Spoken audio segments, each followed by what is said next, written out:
Hey, what's up you guys? Over the last year, I have been working my way through a bunch of these mini Penguin modern classic books. Each book is about 50 pages and they're normally short stories or short poetry collections or essay collections and just, short form literature anyway. And I have read quite a few of them at this point, so I thought it could be interesting to do some videos every once in a while about just what ones I've read recently, or obviously the backlisted ones I've read as well.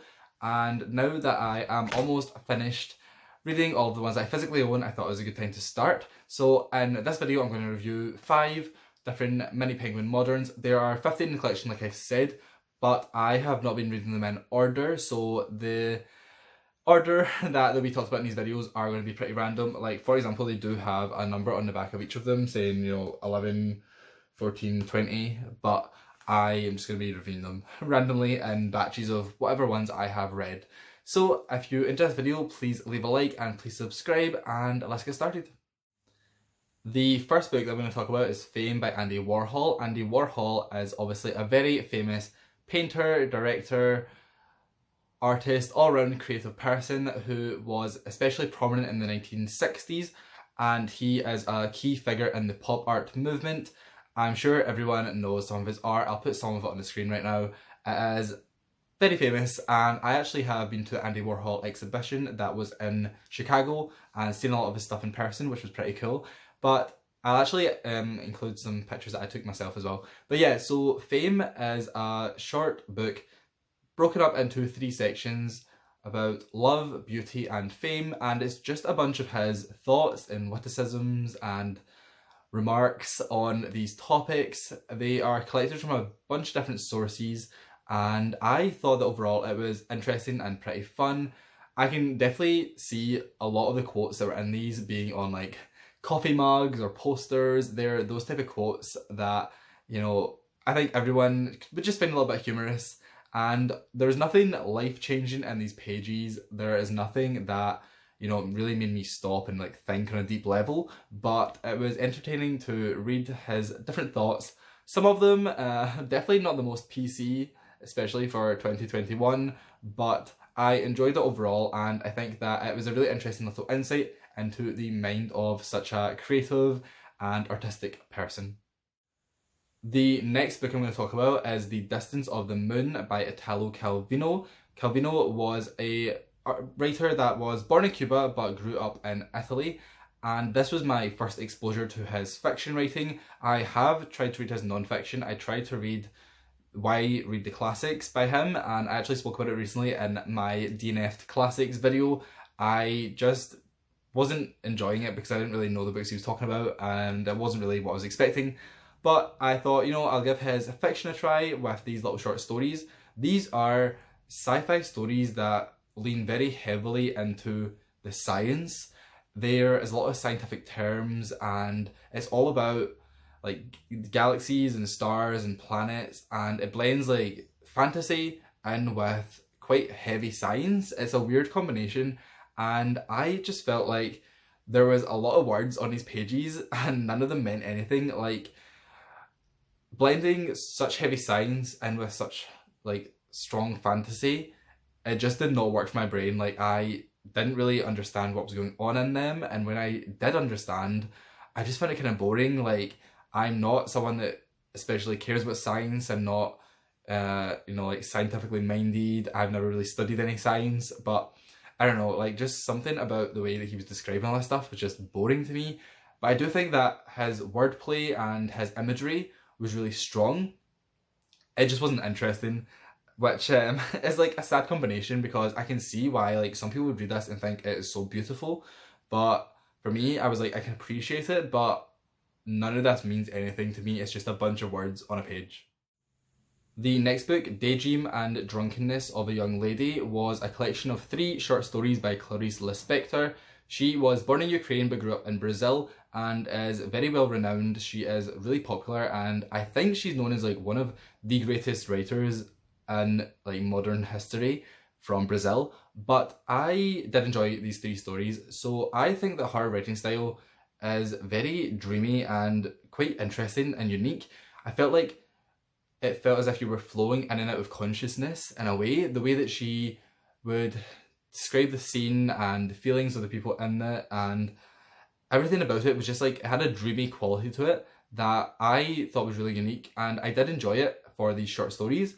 There were 3 of them, and they were all about, 12 to 14 pages long each, but I cannot imagine reading a novel that was written in this style. Like, I think that for short stories it worked really well, like this dreaminess, and like you're not completely sure what's going on, you don't know what's like a fantasy in the character's head and what's like actually happening.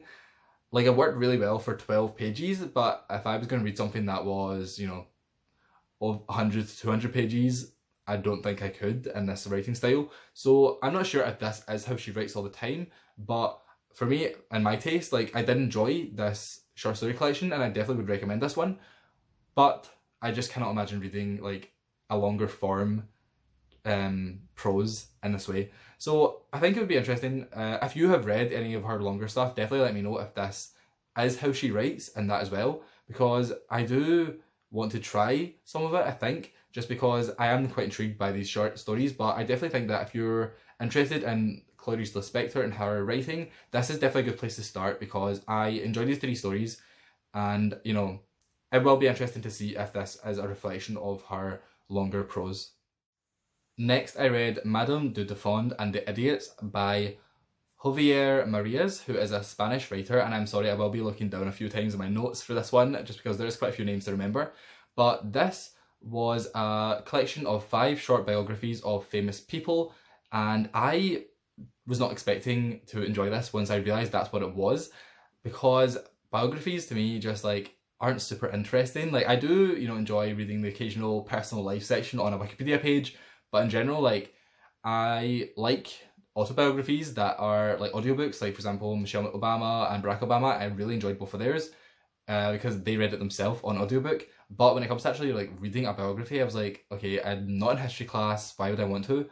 But I was really pleasantly surprised, because these are not like your classic history class biographies. These were really quite personal and humorous, and diving into, like a little bit of these people's lives that you wouldn't really expect to know. So the 5 people that he spoke about were Madame du Defund and Juna Barnes, who were 2 people I didn't know. Juna Barnes, I actually realised afterwards I had heard of, because I was going to read her book, I think it's called Nightwood or something, for one of my LGBT classic videos, but I never got into it.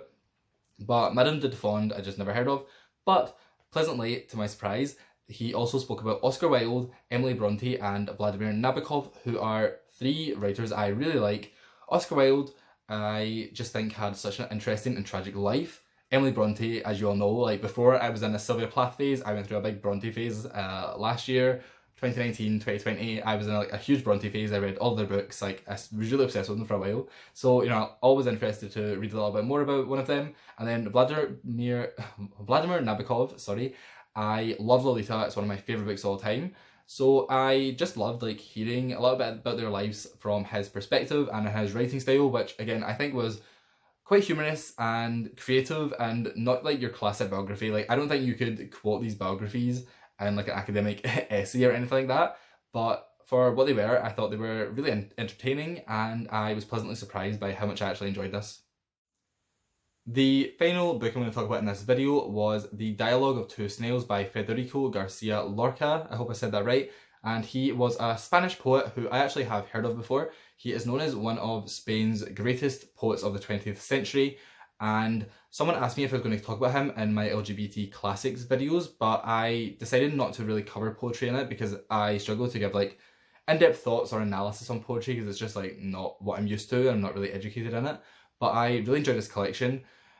Lorca was gay, I believe, and he was assassinated, and his assassination has like quite a lot of controversy around it because of like the reasons. Like, some people say it's because of his sexuality, but then there was also like other political reasons and stuff like that. So I think there's still like quite a lot of mystery around it.